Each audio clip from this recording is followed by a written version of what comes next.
we will look at, as we discussed, there are two major classes of algorithms. One is transition-based parsing. The other is graph-based parsing. So transition-based parsing is faster and can be done more efficiently. And so we will discuss that. But graph-based parsing takes a more global view of that algorithm. So we will also discuss this very briefly subsequently.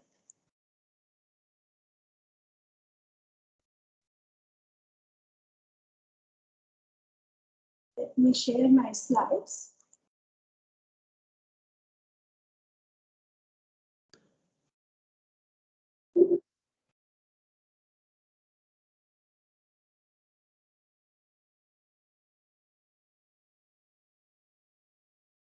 Okay, can you see my slides?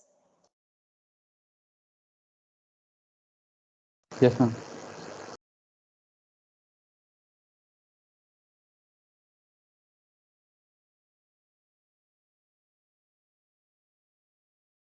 Okay. So to continue, in the last class we looked at certain examples of dependency relations. For example, from the Universal Dependencies Tree Bank.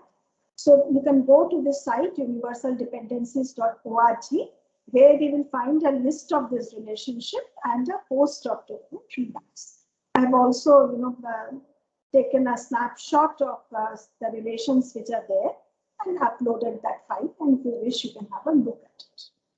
These are some examples. Now we will look at how to construct a parse tree. So given a sentence, how to construct a parse tree. Now, we have described that a dependency parse tree comprises of a set of dependency relationships, which are directed relationships, and they may be labeled. Each relation may be labeled by the type of relationship.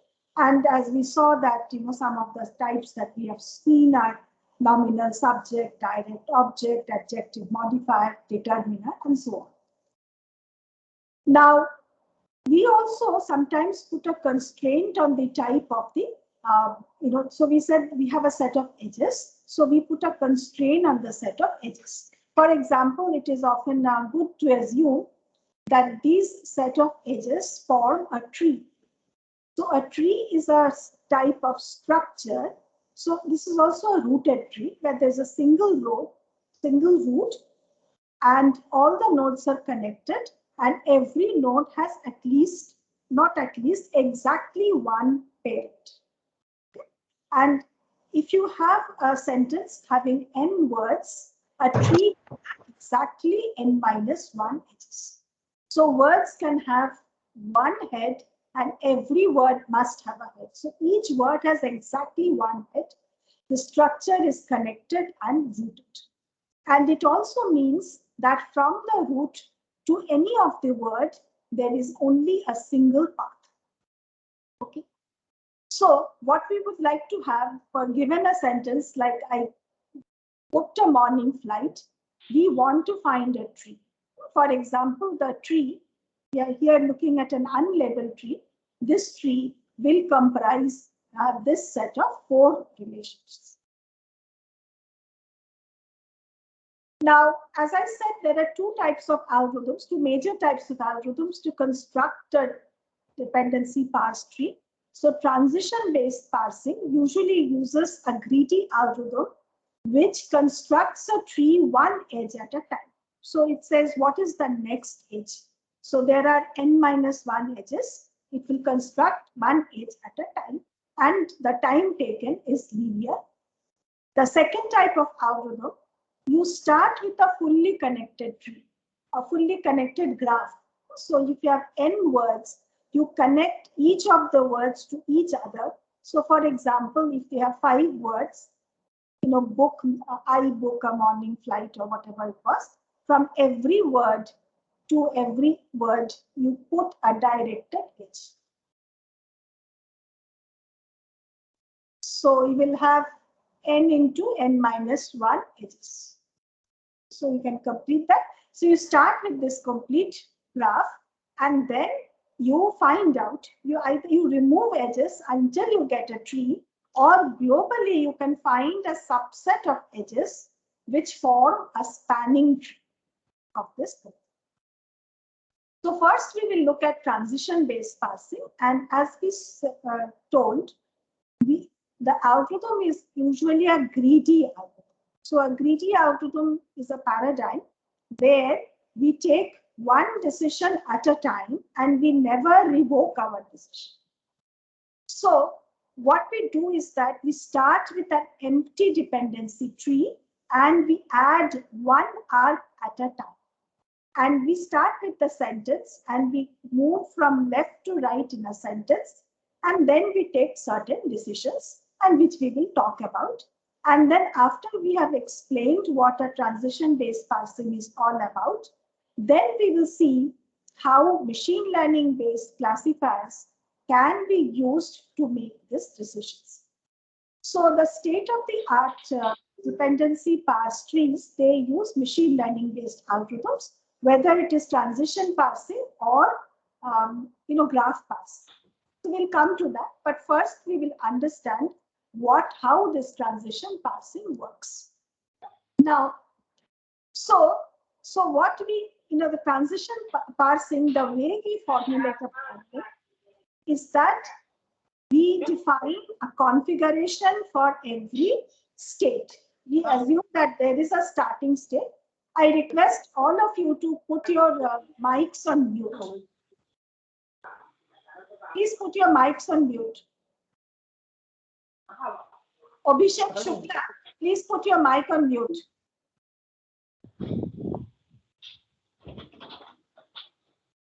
Abhishek, can you? Yeah, thank you. So we assume that at every instant of time we have a state, and at a state we take some decision and move to the next state. A state is a configuration of the system, and in transition-based parsing, a state has three components. Firstly, we will use a data structure called a stack. All of you know what a stack is. I think all of you know a stack is. A stack is a structure where you can keep a list of words, and you can only access elements from the top of the stack. So the partial processed words you keep in a stack. And then you have a buffer. This buffer initially contains all the words in the sentence, W1, W2, Wn. And then, as we will see, as we move, we can pick up the word from the head of the buffer, and then we can process it. So buffer contains the words which are remaining to be processed. And then we have a set called arcs, so which contains the dependency relationships which we have found so far.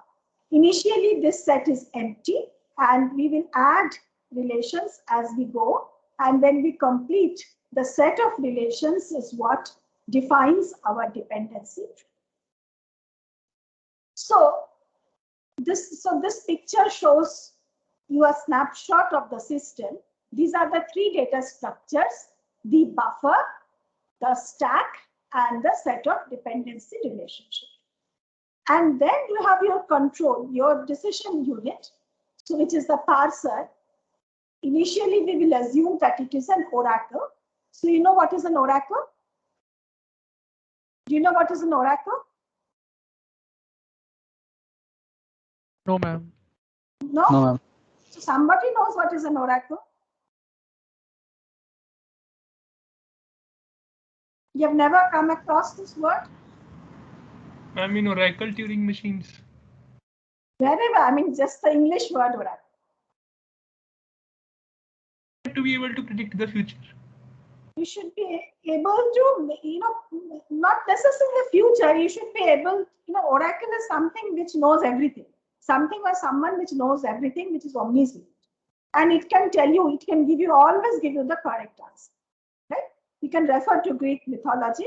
So oracle knows everything and can give you the correct answer. So initially we assume our parser is an oracle. Later we will see how we can design the parser. So initially we assume that this oracle tells me by looking at the current buffer, the current stack, and the current set of dependency relationships, it decides which action to take. And there are different transition parsing methods. For example, the simplest one that we will talk about is arc standard transition parsing. In arc standard transition parsing, there are three actions, three possible actions: left arc, right arc, and shift. We will define them presently. So the oracle will tell you which of these three actions to take. So the oracle will tell you which action to take. And so there are two types of actions. One is shifting the head of the buffer to the top of the stack. That is the shift action. Or there are certain actions which lead to manipulation of the stack to form dependency arcs. Right? So these actions are recommended by the oracle. So in arc standard transition parsing. Hello, ma'am. Yeah. Ma'am. I mean, previous slide. Can you just take to slide number 6? Yes, ma'am. What does this mean? Yes, ma'am. The partially processed words. What does this mean, ma'am? The stack representing partially processed words. We'll explain what a stack is. We use a stack data structure, and we will, as we go through the algorithm, then we will explain. After that, you can ask. Okay. Ma'am, this actually, this partially processed word. What does this mean, ma'am? Yeah, I will explain when I come to that. Okay. I'm just saying that these are the three data structures. We have a buffer, we have a stack, we have a dependency relation. These are the three data structures. How we use it, I will come to. I will just explain. Just wait. So let me explain the buffer first. The buffer is an array which has, we have this head, right? We have the head, and initially it contains the words in the sentence. And this stack initially is empty. You start with an empty stack. Okay. And the buffer initially contains all the words. Now the parser will move on the buffer from left to right. So initially we are pointing to the first word in the buffer. Now this arc standard parsing, what it will do is that it will examine the top two elements on the stack. Initially, of course, the stack is empty, so there are no elements, so it cannot do anything. If that stack has at least two elements, then it will examine the top two elements of the stack. If there are no element of the stack, it will ignore that. Now the oracle in arc standard parsing will make a decision about what action to take. Just a minute.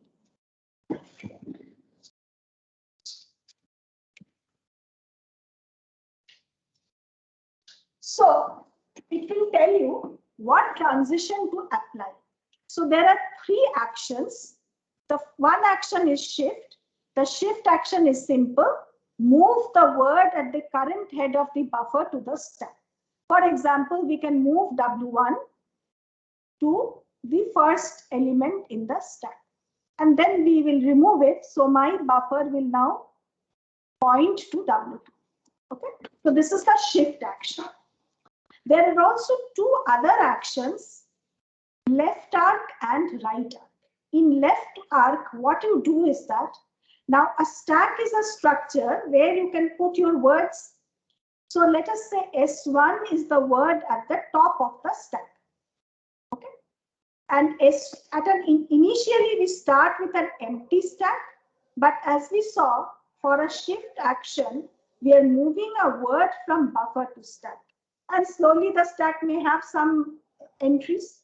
Now, if the stack has some elements, then the left arc action takes these top two words in the stack, S1 and S2, and it asserts a relationship where S1 is the head and S2 is the child, right? So it uses a relation S1, this relation S1 to S2, it postulates this relation, and then it puts it into this relation, it puts it into this R, this data structure, okay? And S2 now becomes the child of S1. Now S2 is removed from the stack. Okay, this is the left arc relationship. Is this relationship understood by everybody? The left arc relationship? Left arc relationship takes S1 and S2, has a relation from S1 to S2, where S1 is the head, S2 is the dependent, puts this relation here and removes S2 from stack.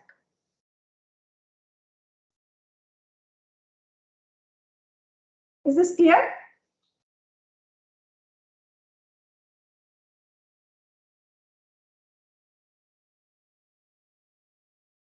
Is this okay? And it means like left is head and right is dependent, right? Huh? Yeah. Can you tell again? And it means like left is head and right is dependent, right? No. So left arc means S1 to S2. S1 So from top to the second top. Yes, top to second top.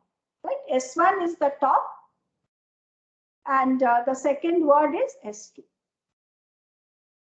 So it puts a relationship from S1 to S2 and remove S2 from stack. Is it okay? On the other hand, the right arc relationship asserts a head dependent relationship between the second word to the first word. That is, it postulates a relation S2 to S1. And this is added to R. Okay, and S1 is removed from the stack. Okay. So these are the three possible actions: shift, left arc, right arc. Shift goes from buffer to stack, buffer to top of stack. Left arc has a relation from S1 to S2, remove S2, add S1 to S2 to R. So this is my R set of relations. Right arc is S2 to S1, remove S1. Okay. So these are three possible actions. And starting from the initial configuration, by applying actions one after the other, the parser will continue until it has parsed the entire sentence. That is, the stack is empty and R will contain the set of dependency relationships. We'll go through an example. So we start with a configuration like this. So configuration has three parts: stack, buffer, and set of dependency relationship. Initially, stack is empty, or what we do is that in the stack, we keep a special word called root. So root will point to one of the words in the sentence. Stack initially contains one word root. The buffer contains the sentence that you want to parse, and the R is empty. And then we move from configuration to configuration. So we can take either shift or left arc or right arc, and we will see for each of this, we have already described how it changes the configuration. And then we stop when we reach the end. For example, one valid final state will look like this. The stack will contain a single word root. The buffer will be empty, and R will contain some relations. And these relations comprise the dependency parsed. Is this clear? This is a start state and this is a valid end state.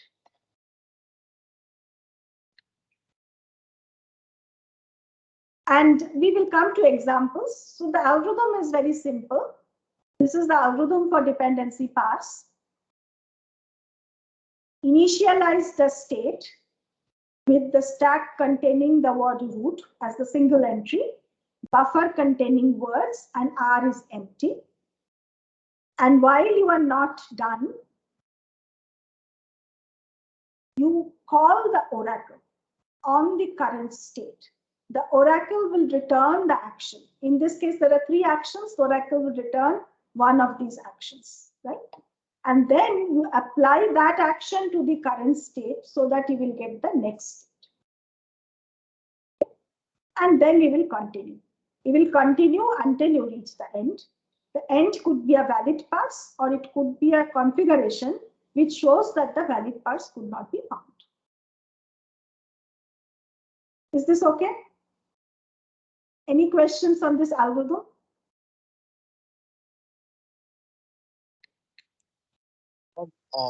While not done means like till all the words are exhausted, right? Right. So when you are not able to do anything else, right?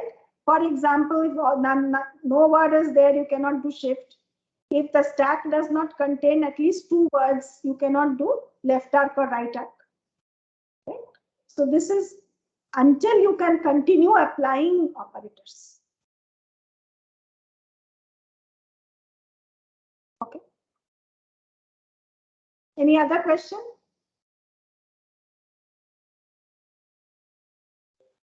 Ma'am? Yeah. Ma'am, we need to move all the words to stack or some words? To finish parsing, you need to get the buffer empty. To finish parsing, you have to have the buffer empty, and the stack must only contain root. So empty stack, empty buffer is what we desire.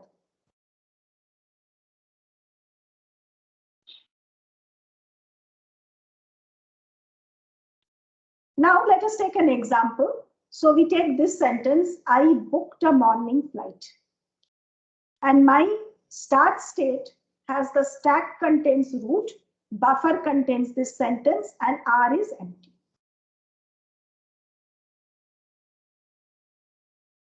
And this is at the end, if we parse it correctly. So how do we parse it?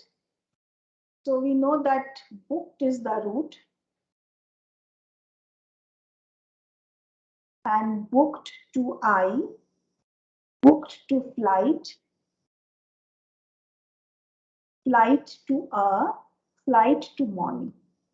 This is a correct parse tree of this sentence, which has this relation booked to I, booked to flight, flight to flight to morning. So this is a desired final configuration. All right. Now let us see how we can achieve this. We'll just look at some steps. So this is my initial step. So can you suggest which of these 3 actions you can take? Shift. You cannot take the left arc or right arc because the stack only contains root. So you can take the action shift because the buffer is non-empty. So after you take the action shift, what will happen? Now the stack will contain root and I. The buffer will start from booked and no change to the R. So this is what you get after you do a shift operation.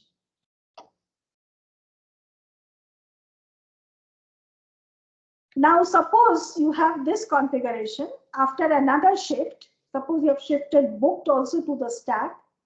Now the stack contains root I booked. Your buffer contains a morning flight. Okay. Now you have all 3 actions are possible. You can shift a to the stack, or you can do left arc, or you can do right arc. What is left arc? Booked to I, and right arc is I to booked. So which one of them do you think is the correct thing to do? Which action is applicable? Which action should you apply here? Right arc, ma'am. Right arc means I to booked, right? Right arc is I to booked. But this is not correct. In our case, booked is the verb and I is the nominal subject. So I want booked to be the head and I to be the dependent. So I will do left arc here. Is this clear?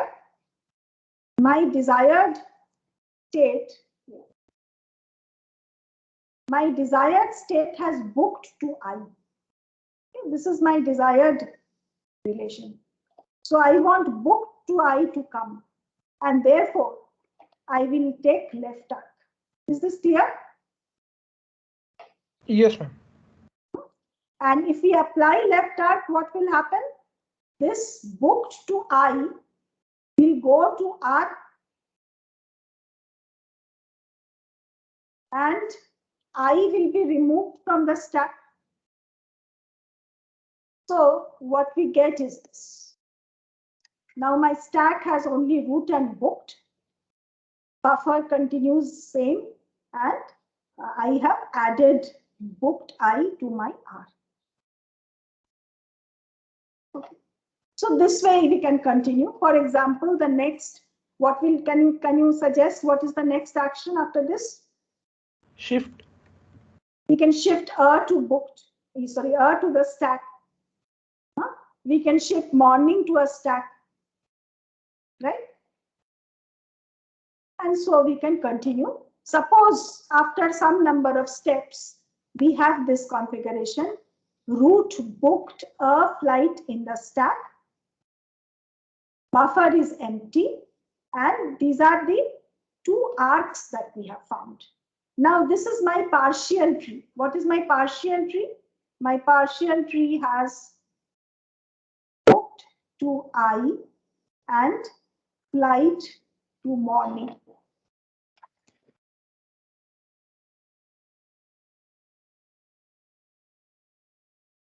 This is my partial tree. Okay. Now, what can I do? What action can we take here? Left arc. We can take left arc, that is flight to A. So if we take left arc, we will get, A will be removed and flight to A will be added. Okay. So the next action, what do you suggest we take?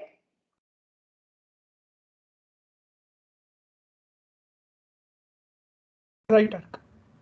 Right arc. So we now have root, booked, flight. This is empty, and we have these three relations. Now we take right arc, then we have booked to flight will get added and flight will be removed. Okay. Now booked will be remaining in the stack, and then we can hypothesize the relation root to booked. Now I can answer. Now someone is asking what is the stack. So stack contains so the partially the stack initially has root I. At some point it has root I. Sometimes it has root I booked. Sometimes it has root booked a flight. So this is the stack. Is it clear? Yes, ma'am. Ma'am, every time, so when we perform, so finally root and the verb of the sentence will be present in the final state, right? Yes, ideally. That is the desired final state. Okay. Now, for a particular sentence, as we saw, sentences are ambiguous, right? There could be more ways, different ways of parsing. So this is sequence, we can walk through a sequence. This may not be the only sequence that will lead to a reasonable parse. In general, there may be more than one path that leads to the same result. Okay. Even if the oracle gives you always the correct answer. Now, this is another example. The sentence is, I went home. This is an example. The first operator, this is an example of a shift operator. We are shifting I from buffer to stack. This second is an example of a left arc operation where we go from went to I. We add went to I. The third is an example of a right arc operation where it is went to home. Ma'am, I have a doubt. Ma'am, using these shift, left arc, and right arc operations, can we form any form of any dependency tree is possible? Or will there be some sort of dependency trees which you just cannot form just using these operations? There are certain, it's a very good question.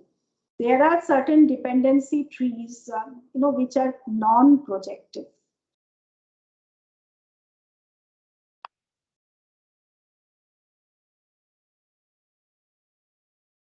Right? So maybe we can discuss it in tomorrow in tomorrow's class. So basically, when we draw these, these relationships, when we draw these arrows, it is possible to draw these arrows so that they do not cross each other. Right?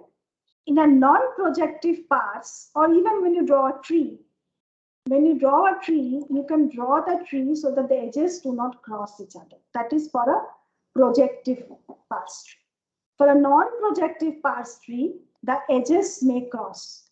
Let me try to find an example for you from the book. Let me just give you some time.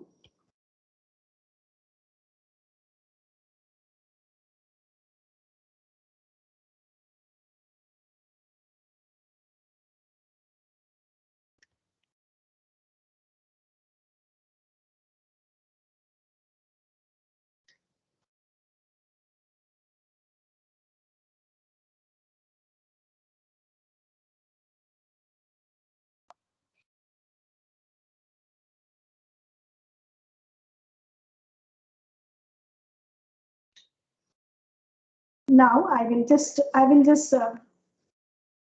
show this. This example is from your textbook.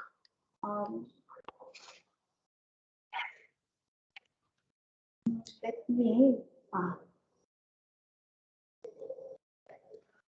Okay, so let me take this example. Jet blue cancelled our flight. I'm just writing it in short. Flight this morning,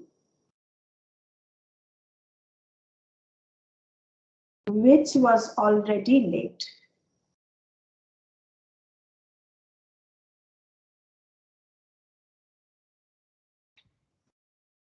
Okay. Now, so if we try to draw this tree, cancelled is the root. So cancelled, the nominal subject is jet blue.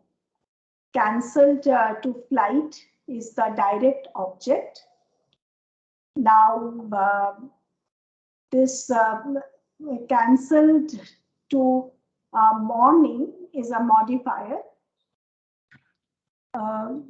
Cancelled this, when did they cancel? This morning. So this is a type of modifier. Now, the which was already late, this is a clause, right? And for this clause, was to which, this is a preposition, so there is a case relationship. Already is the adverb of late, and was late, was to late is a modifier relationship. Now this clause is describing flight, right? So this is modifying flight. So there is a relationship from flight to was. Now, if you notice this dependency tree, you cannot avoid drawing this tree without the edges crossing. And the greedy parse that we saw, it's not really a drawback, that it's not that you cannot do it with transition parsing, but this greedy parsing, you may not be able to get this sort of structure. Right? So there are certain limitations.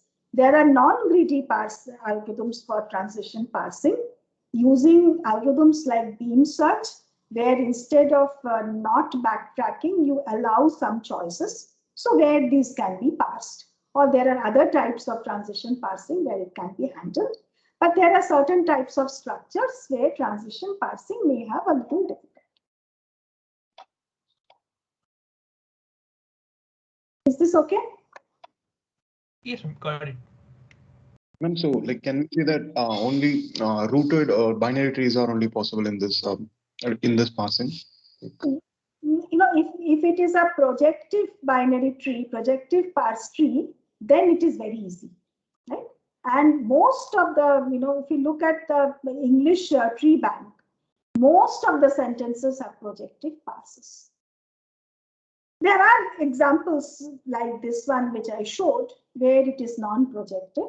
But if you look at free word order languages like Sanskrit, etc., because you can move words anywhere, non-projectivity is a little more common. There, these greedy algorithms may have some limitations. But so it's not that transition-based parsing cannot handle them, but this sort of greedy transition-based parsing may face difficulties.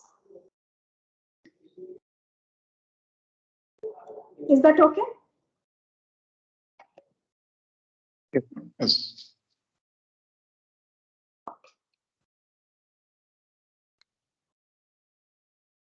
Now, let us take this sentence as an exercise, book me the morning flight. And this is the gold standard parse tree for this sentence. Okay? And we want to see how to get it going step by step. I will get you through this example, but I expect that, by looking at it as your homework or as your exam, what you would be expected to do is to take a sentence and do this. So let me show what happens. Initially, the stack contains root, buffer contains book me the morning flight, and the R is empty. Okay. Now we have to decide the action. So what is the action you should take here? Which action should you take? Shift. Shift, ma'am. Take shift. We have already written it now. You take shift. And after you shift, as we have seen, that you will get root and book, and then me the morning flight. Again, you will take a shift. Okay. You will get root book me the morning flight. Now what you will do? What is the action you will take now? Right on. You will take right arc. So it's book to me. So what you will do is that you will take the right arc action and you will add book to me in the relations. And me will be removed. Okay.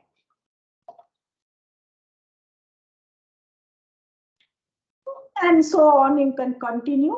Then you will take a shift and we'll just show the entire thing because of time. So, take a shift, so book then another shift.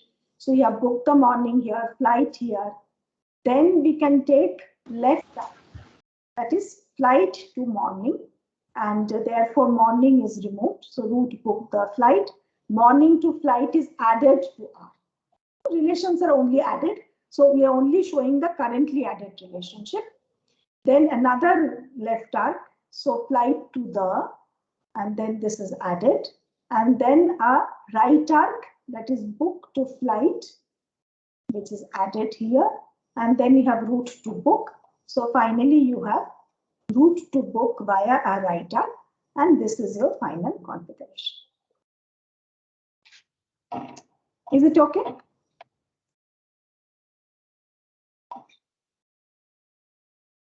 Yes.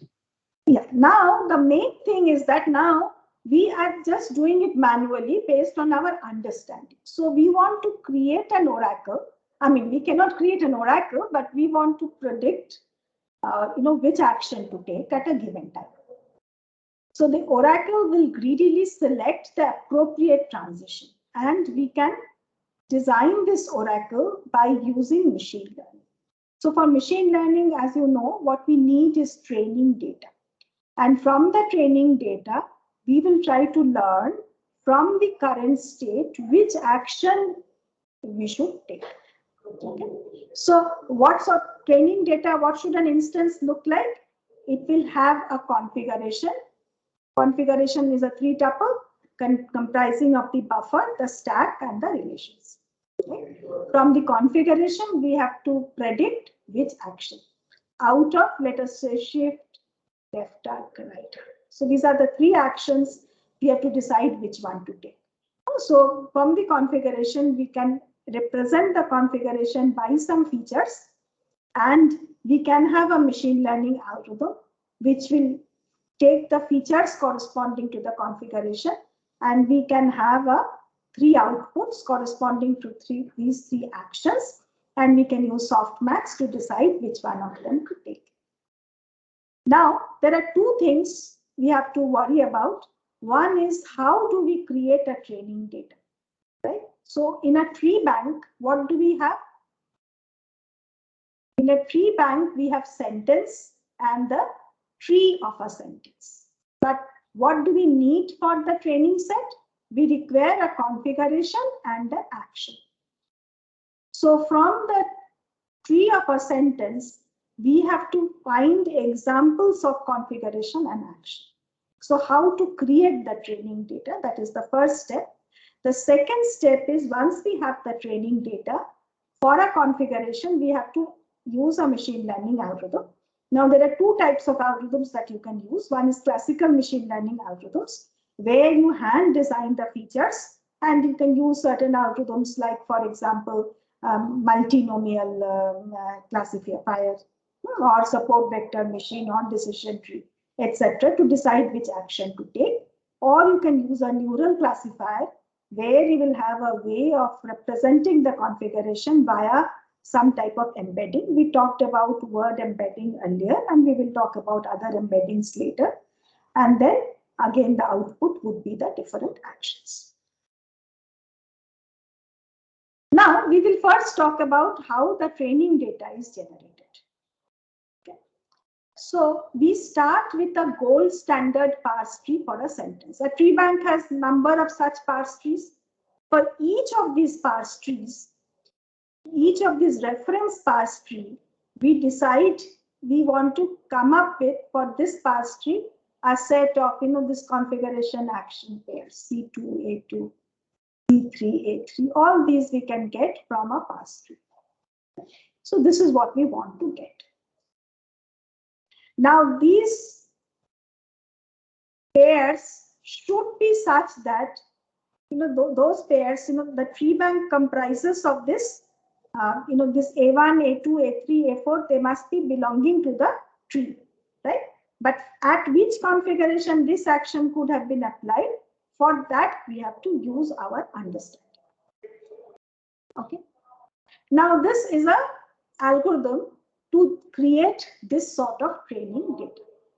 Now, in order to create this, we we start with this. We have a current configuration with a stack S and a set of relations RC.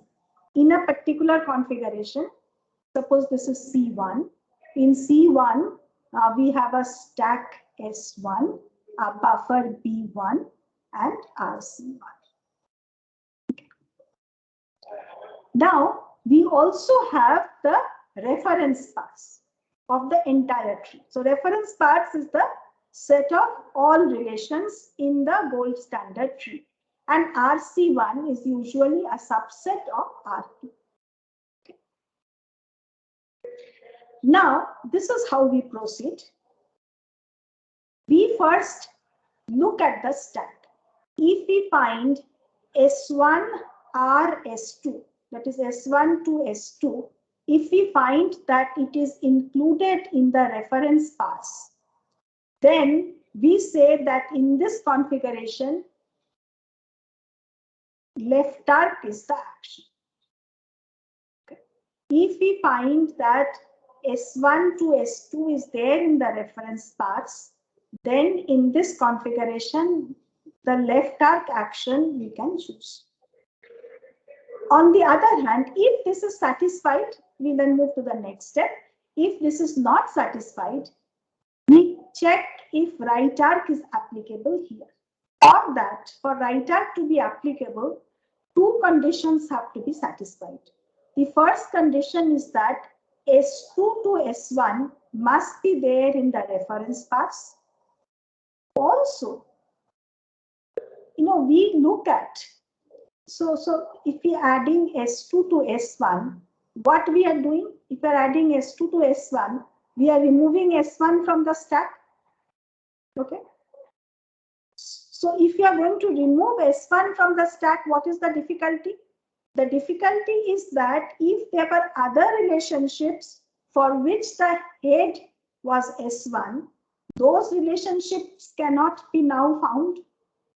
So we can take this right arc only if for all those words which are children of S1, they must already be there in my current parse. Is this clear to everybody?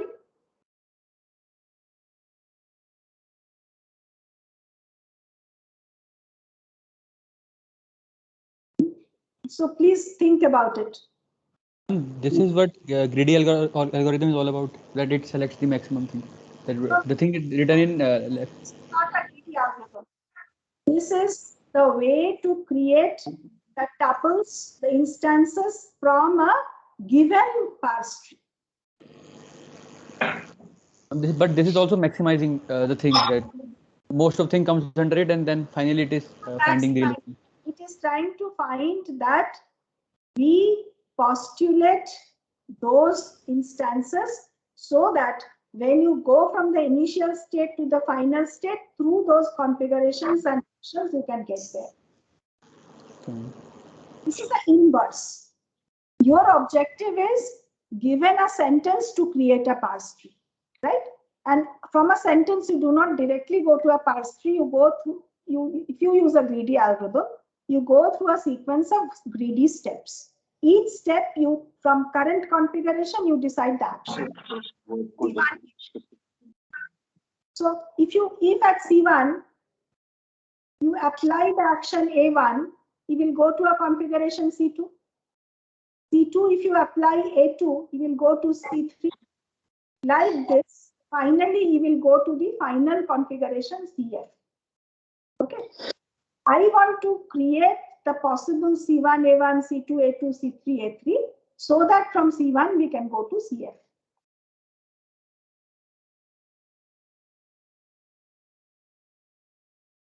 Okay, so we are trying to do the inverse. From the tree, we are trying to find the individual steps. These steps we will be using by our supervised learning algorithm. So for every sentence, we'll generate some set of pairs, right? So even PA pairs. A set of pairs, yes. Okay. Also, you said about the right arc, so we have to check for like possible S1 to other relations. So isn't it true for left arc as well? Like, because S1 to we are removing S2 anyways. So right. So we are, here we are removing S2. So good question. You are removing S2. The idea is that S2 was already in the stack. If something for which S2 is the head was there in the stack, we should have already dealt with it. Okay, we had a chance of dealing with it. Okay, but now S1 is now last one to enter the stack. S1 is the last word to enter in the stack. Before we remove it, we want to make sure that everything which had S1 in its head has already been processed. yeah, okay. Okay.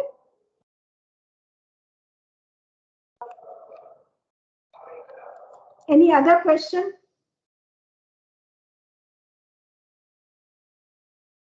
So this is the way of looking backward and generating the training data.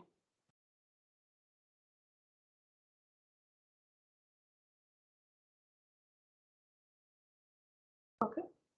So this is the same thing here. I forgot to remove those slides, they're duplicates. Okay, now, so I give it to you as an exercise. We do not have much time. You can do it at home. Suppose you take this sentence and this reference parse tree. We saw, given the sentence, what are the sequence of steps? Now you can work out, given the algorithm that we gave, this is my algorithm. Using this algorithm, you should work out how you get the sequence of CI-AI pairs.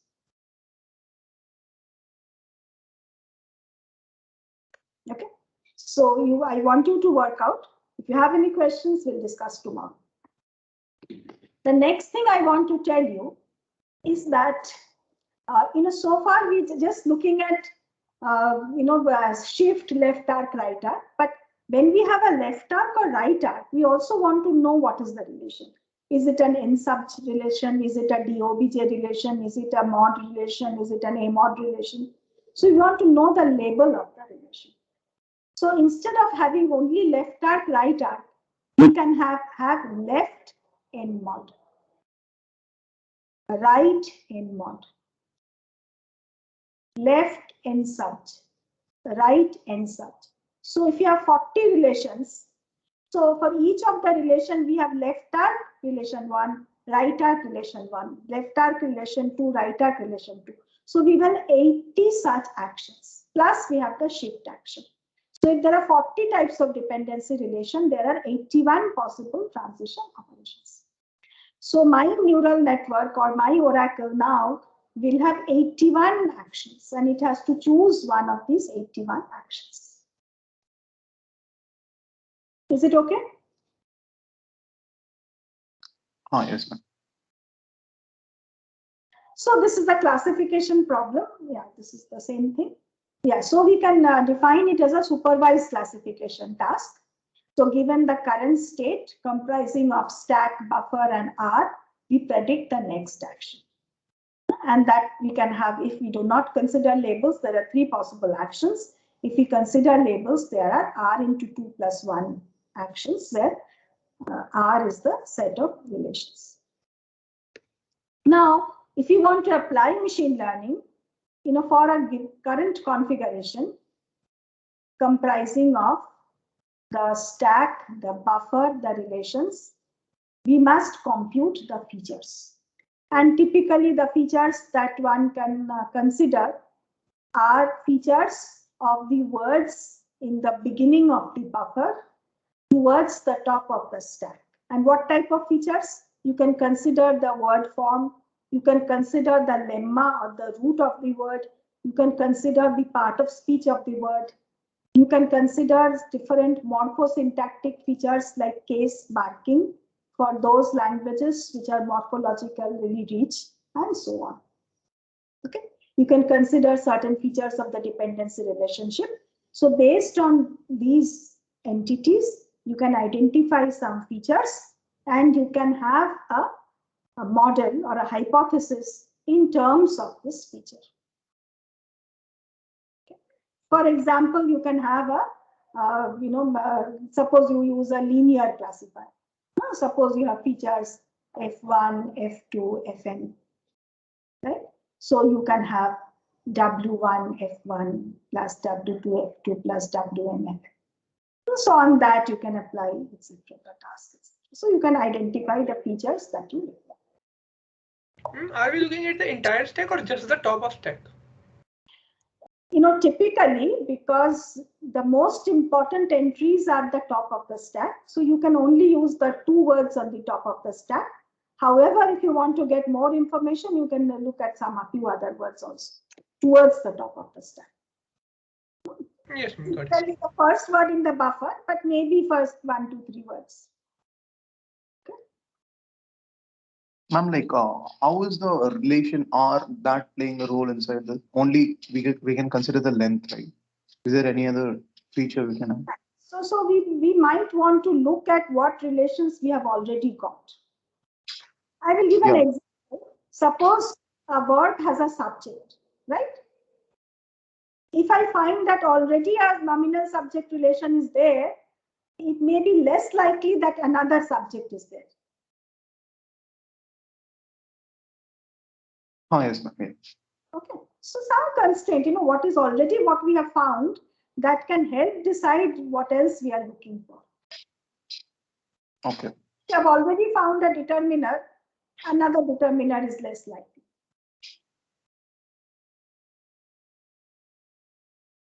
So this algorithm is very simple. Given the current stack, you use a machine learning classifier to predict the next action.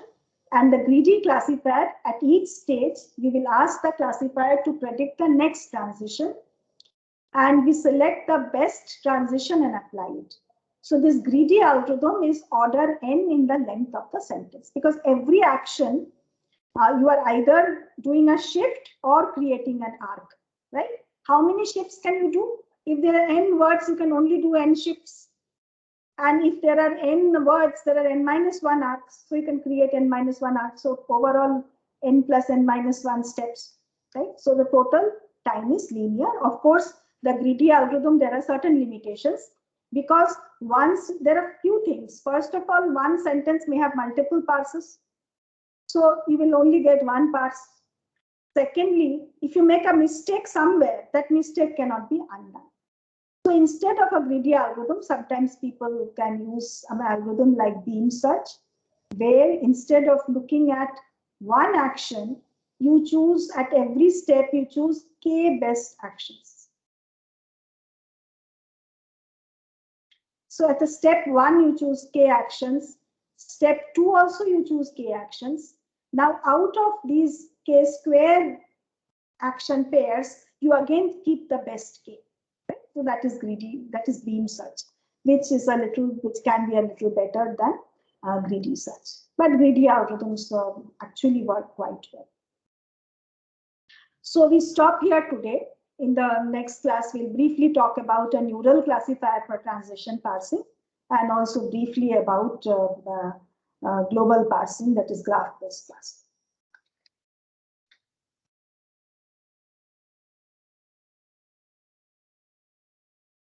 Okay, thank you. Are there some quick questions? Like one thing, like, can you provide some resources for this dependency passes, like to just get an idea about Yes, various? yes. Resource, your textbook, Jurafsky and Martin, chapter 14. Okay, so that explains in great detail. It's always good to read the textbook, and I'm following for this chapter. I'm exactly following the textbook. So please read chapter 14 of Jurafsky and Martin. It will explain to you step by step. After you have read it, then if you have questions, I will definitely answer. But please go through the textbook. Now the textbook is updated. Earlier, when we used to teach, the machine learning parts were not there in the textbook, but now the textbook is updated and it is an excellent resource for all the topics, at least most of the topics. So please go through